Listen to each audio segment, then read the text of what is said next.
Bismillahirrahmanirrahim. Assalamualaikum warahmatullahi wabarakatuh. Tabarakalladzi nazzala al-furqana ala 'abdihi liyakuna lil 'alamina nadhira. Wassalatu wassalamu ala asyrafil anbiya'i wal mursalin sayyidina wa maulana Muhammadin wa ala alihi wa sahbihi ajma'in, amma ba'du. Alhamdulillahirabbil alamin. Kita sampai pada ayat yang ketiga.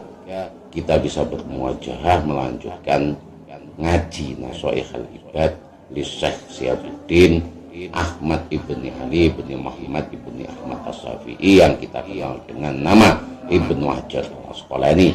Kitab ini disarhi oleh Muhammad Nawawi ibni Umar Al-Jawi. Kita kemarin sampai pada muqaddimah kita.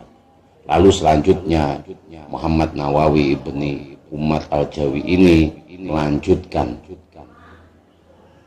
apa yang terdetik di dalam hatinya. Wasamaitu lan ngatani sapa ingsun ing sarah Nashaikhul Ibad ing artan Nashaikhul Ibad fi bayanin ing dalem netangake alfazin bi lafat munabbihatin kang ngemutake alal istidadi ing atase cawis-cawis liyaumil ma'adi karena dina nggon bali. Dina nggon bali menika wingi kemarin kita jelaskan bahwasanya nggon bali mesti sangkan parane dumadi, yaitu yaumil akhir atau yaumil kiamah. Kita harus mempersiapkan diri kita. Was'alulan nyuwun sapa ingsun Allah ing Allah al-karim kang maha luhur ayen fa ayen to muga paring manfaat sapa Allah bihi kelawan sareh al muslimina ing pira-pira wong Islam. Wa yaj'alahu yen to muga paring manfaat paring ndadekake sapa Allah ing sareh dakhiratan ing dadi simpenan ila yaumiddin tumekane dina kiamah.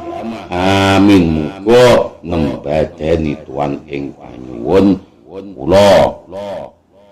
Dados Muhammad Nawawi menika sakwise jenengi kitabe kalih Nashaikhul Ibad piyambake nyuwun dumateng Gusti Allah mugi paring manfaat menika kitab kagem tiyang-tiyang Islam lan dadekne kitab menika simpenan tiyang Islam dumugi yaumiddin yaumil akhirah. Ngawiti mongko ngawiti sapa Muhammad Nawawi ibnu Umar. Bismillahirrahmanirrahim, kelawan nyebut asmane Allah Ar-Rahman kang maha welas asih ing donya lan akhirat, Ar-Rahim kang maha welas asih ing akhirat loko. Watusan lan den sunahake apa basmalah inda nalika ibtidai ngawiti kulli umurin kabeh perkara ghairi muhaqqaratin tanpone perkara kang ino. Fa in batakaha mongko lamun ninggal sapa wong ha ing basmalah fi awaliha ing dalem awale perkara yo ata nekani sapa wong biya kelawan basmalah fi asnaiha ing dalem tengah-tengahe perkara bi kaulihi kelawan ngucap wong bismillahi ing bismillah fi awalihi ing dalem awale asna wa akhirihi lan ing dalem akhire asna. Dados wonten kawitan menika Muhammad Nawawi ibni Umar Al-Jawi nerangne lek Ibnu Hajar Al-Asqalani niki merintahne nyunahne awake dhewe maca bismillah ketika akan memulai semua perbuatan, kecuali kalau perbuatan itu yang mengandung maksiat. Kalau seandainya kita lupa ketika akan memulai perbuatan, kita lupa mengucapkan basmalah, maka di tengah-tengahnya boleh diucapkan. Kalaupun masih lupa ya di akhir dari perbuatan itu.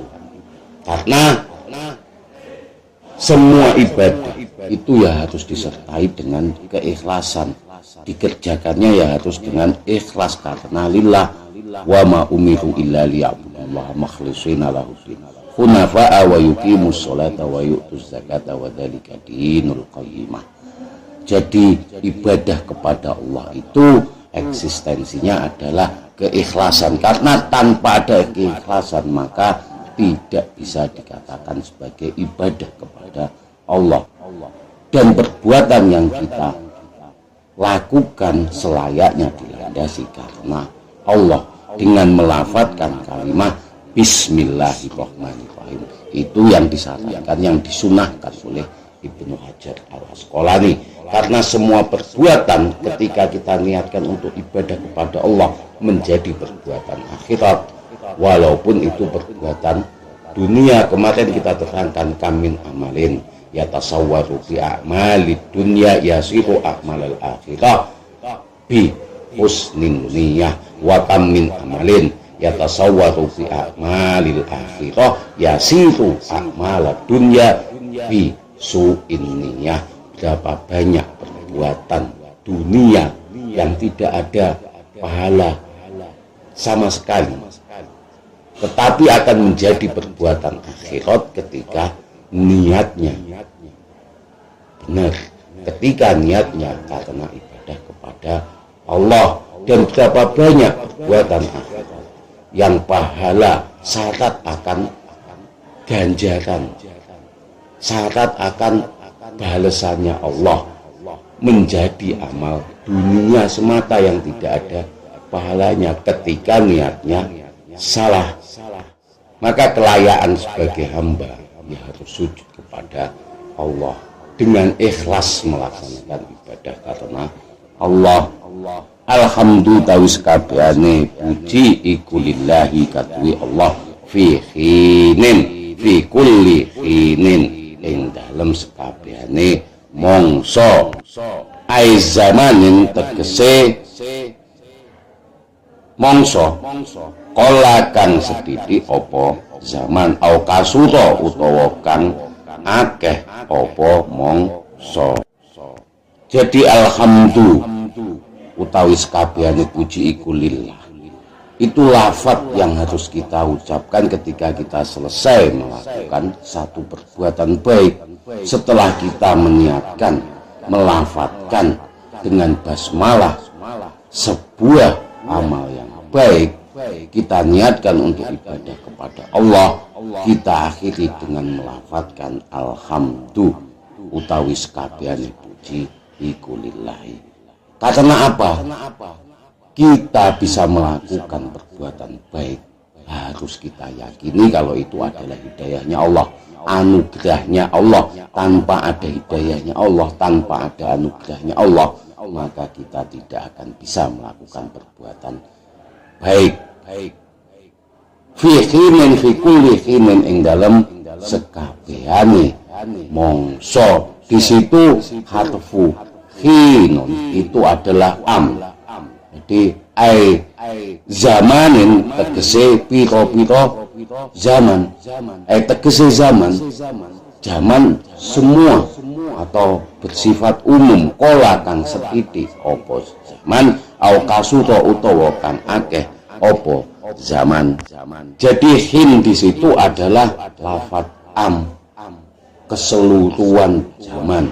Mongso, ketika kita berbuat kebaikan harus kita syukuri bahwasanya itu tadi adalah hidayahnya Allah, anugerahnya Allah. Tanpa ada hidayah kita tidak bisa melakukan perbuatan baik.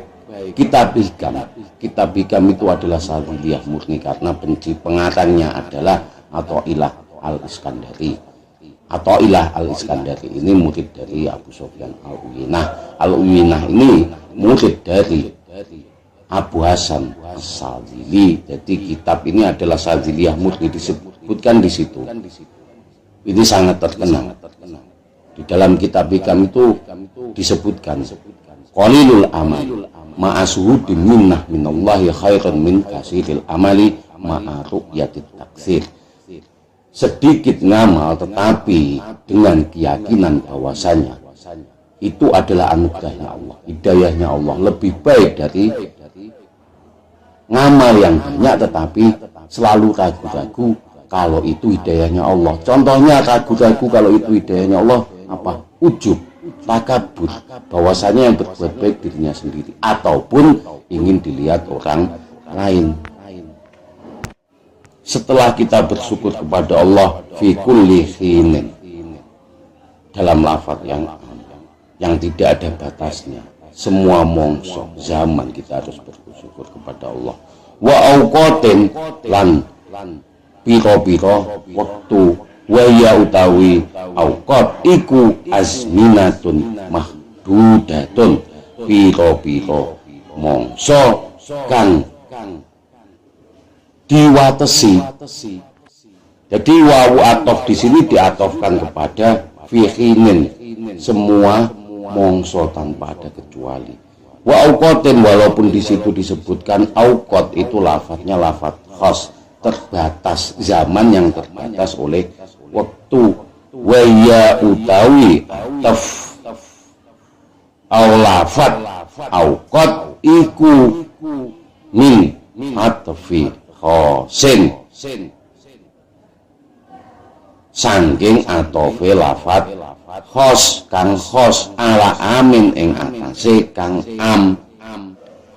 Dados auqat menika lafadz utawi zaman ingkang kewates dipun atefaken dumateng ingkang boten kewates lafadz am. Dados wahia utawi lafadz auqat iku min atfi sangking atofe kang khos ala amin ing atase lafadz kang am. Dados al khos yuradu bihi am. Auqat menika sesuatu ingkang kuwates kalih wektu, lafadz ingkang wonten zaman ingkang wonten watesipun, dipun atofaken dumateng hinin menika dados ingkang boten wonten kawetasanipun. Dados maknanipun lafadz am yuradu bihi, lafadz khos yuradu bihi al am, lafadz khusus tetapi dimaksudaken dumateng makna am, makna umum. Kados ngeten, fi kulli hinin wa auqatin menika kita harus bersyukur kepada Allah itu di segala keadaan, di zaman apapun keadaan yang kita alami, ataupun di dalam satu waktu yang terbatas yang akan kita lalui. Hidup kita umpamanya 60-70, kalau lebih ya bonus lah. Itu maka sedekahnya Rasulullah sallallahu alaihi wasallam, igtanim khamsan qabla khamsin, manfaatkanlah 5 perkara sebelum datangnya 5 perkara. Sababaka qabla haramika, masa mudamu sebelum datang masa tuamu. Sehataka qabla saqamika, ketika sehat sebelum datang sakitmu. Faraghoka qabla sughlika, masa longgarmu atau masa luangmu sebelum datang sibukmu. Wa ghinaka qabla fakrika, ketika kamu kaya sebelum datang kefakiran. Wa hayataka qabla mautika, hidupmu sebelum datang ajal menjemputmu. Gunakanlah waktu itu untuk beribadah kepada Allah dan mensyukuri apa yang kita peroleh dari Allah yang telah diberikan nikmatnya kepada kita. La in syakartum la azidannakum wa la in kafartum inna adzabi lasyadid. Lalu setelah kita memuji, puja-puji kepada Allah, wassalatu utawi kawelasan, tegese al atfu minallahi saking Allah, wa min ghairihi lan liyane Allah. Atosipun ngeten, wassalatu niku wonten ataf, wawu ataf. Dados ingkang bersolawat dumateng Kanjeng Nabi niku boten namung awake kiambak ingkang dados umat Kanjeng Nabi, tapi Allah dan malaikat nggih bersolawat dumateng Kanjeng Nabi. Mung bedane innallaha malaikatahu yusholluna 'alan nabi. Niku rahmat takzime Allah dumateng Kanjeng Nabi sebagai utusanipun, sebagai rasulipun Allah. Maka kali Allah dipun sukani rahmat takzim. Lek sholawate awake dhewe niku nyuwunke kawelasan dumateng Kanjeng Nabi, muga rahmat takzimipun Allah niku tetep ing atase Kanjeng Nabi. Mongko makna washolatu wa atef niku tegese kawelasan minallahi saking Allah, wa min ghairihi lan saking sakliyane Allah. Aturipun umatipun nggih tetep kedahe bersolawat dumateng Kanjeng Nabi, walaupun Nabi menika maksum. Kados wingi dipun terangaken, lek banyu disok nek gelas amber-amberane ngowahi awake dhewe, ngeneki awake dhewe. Semanten ugi lek awake dhewe nyuwunke kawelasan dumateng Gusti Allah, mongko syafaatipun Kanjeng Nabi mugi mengenai umatipun kita angsal syafaatipun Kanjeng Nabi mengke wonten ing yaumil akhir. Amin. Mongko sakwise muji dumateng Gusti Allah, kula lan panjenengan sedaya kedah bersolawat dumateng Kanjeng Nabi. Shallu ala sayyidina Muhammad wassalatu ala rasulihi. Utawi kawelasan iku tetep ing atase, muga tetep ing atase rasulihi. Wassalatu lan utawi kawelasan iku muga tetep ing atase Kanjeng Nabi. Iku ala rasulihi, muga netep ing atase utusane Allah. Sinten Kanjeng Nabi? Ila kafatil khalqi, utusane maring sekabehane makhluk.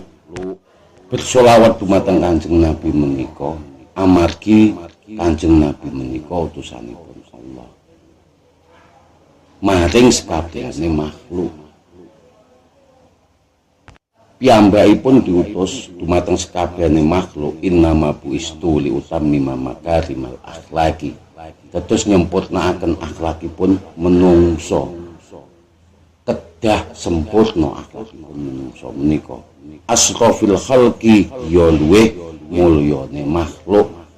Kalih Kanjeng Nabi menika asrofil khalqi, ya luweh mulyane makhluk.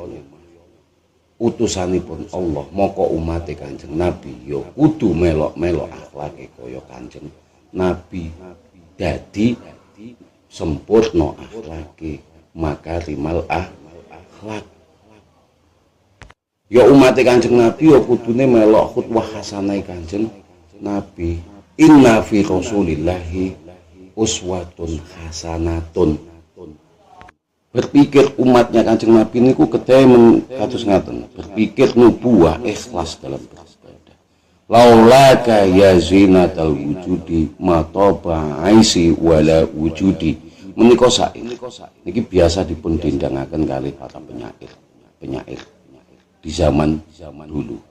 Laulaka ya zinatal wujudi mataba aisi wala wujudi.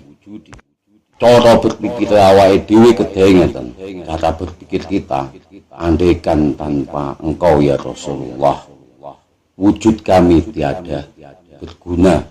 Ya karena kita hidup layaknya hewan, wayahe mangan yo mangan, wayahe turu yo turu, wayahe kawin yo kawin.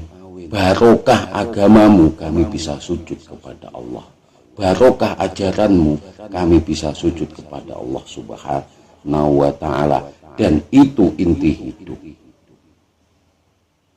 sujud. Dan andaikan tanpa hidayah Rasul, kita tidak akan bisa menikmati indahnya sujud. Sampai-sampai seorang penyair itu mengatakan, la taronamtu fi sholati wala ruku'i wala sujudi. La taronamtu itu artinya berdendang. Ketika sholat berdendang artinya apa? Saking menikmati indahnya sholat. Wala ruku'i, dan di dalam ruku selalu tumak ninah, bertindang, wala sujudi, dan di dalam sujudnya. Itu harus kita berpikir seperti itu. Tanpa Rasulullah asrofil khalqi, hiya luweh mulya-mulyane makhluk, wa utawi khalqun iku kullu ma, saben-saben barang aujada kang mujudake ing ma sapa Allahu taala, Allah taala halimun nur sapa Allah ala takdirin ing atase takdir, aujabathu kang nekaake ing takdir apa hikmah atau sebelumnya kan ya, terus Allah menika nyiptakaken makhluk niku mesti wonten takdiripun, dan takdir, di dalam takdir itu mesti ada hikmah yang dibawa. Nggak mungkin Allah menciptakan sesuatu, penciptaannya Allah itu tidak membawa satu faedah, satu hikmah. Contohnya begini, saya itu ketakdir pintar, akhirnya saya ikut musabaqah tilawatil Quran, dapat hadiah, dapat beasiswa, karena saya berprestasi di dalam satu tempat yang prestis, mendapat hidayah beasiswa umroh atau lain sebagainya. Sementara teman-teman kita yang bodoh itu nggak bisa mengikuti musabaqah tilawatul Quran, ataupun nilainya tidak begitu baik, akhirnya pulang ke kampung-kampung menjadi marbot, menjadi guru-guru TPI, menjadi guru-guru TPA, muassisul masjid. Nah, yang pintar ini selalu keluar negeri mencari beasiswa sambil ngimami Masjidil Haram.